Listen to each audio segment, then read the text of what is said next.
Unapenda kuangalia mpira live kwenye simu yako, labda ni kombe la dunia, La Liga, Premier League au ligi yoyote ile, lakini hujui namna gani ambayo unaweza kufanya hivi. Usijali, hii ni Technobomb. Kwenye video ya leo nitakuonyesha website 5 bora ambazo watu wengi hutumia kufuatilia mechi za mpira moja kwa moja kwenye simu zao. Hakikisha unaangalia hadi mwisho, maana website ya mwisho ni moja ya website ambayo inapendwa zaidi na mashabiki wa mpira wa miguu duniani. Website ya kwanza ni ES Goal. Website hii inajulikana kwa kuonyesha mechi nyingi za ligi mbalimbali duniani kama Premier League, La Liga, Serie A na nyingine nyingi sana. Faida yake ni kwamba ni rahisi kutumia na mara nyingi mechi hupatikana kwa kubonyeza linki chache tu. Kama unataka kufuatilia mechi nyingi sehemu moja, basi ES Goal inaweza kuwa ni sehemu au ni chaguo sahihi kabisa kwako wewe kuitumia. Na ya pili ni Yacine TV au YACINE TV. Mbali na mechi za mpira wa miguu, website hii pia inawapa uwezo wa watumiaji wake kuangalia michezo ya aina mbalimbali tofauti na mpira wa miguu. Faida yake kubwa ni kwamba mara nyingi inaonyesha ratiba ya mechi na kurahisisha kupata mechi unayotaka kuangalia kwa urahisi kabisa.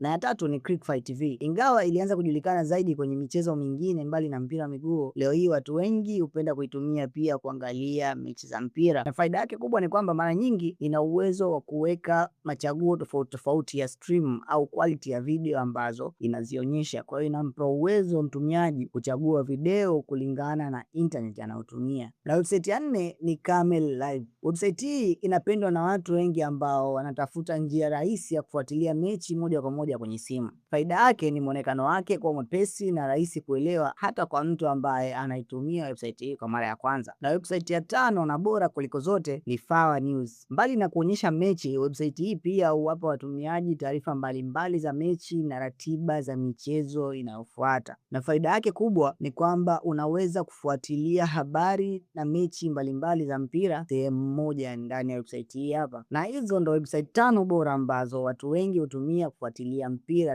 live kwenye simu zao. Je, wewe umewahi kutumia website gani kati ya hizi? Andika kwenye comment hapo chini, na kama video hii imekusaidia usiache kulike, kusubscribe na kushare. Tukutane video ijayo. Hii ni Technobomb. Bye bye.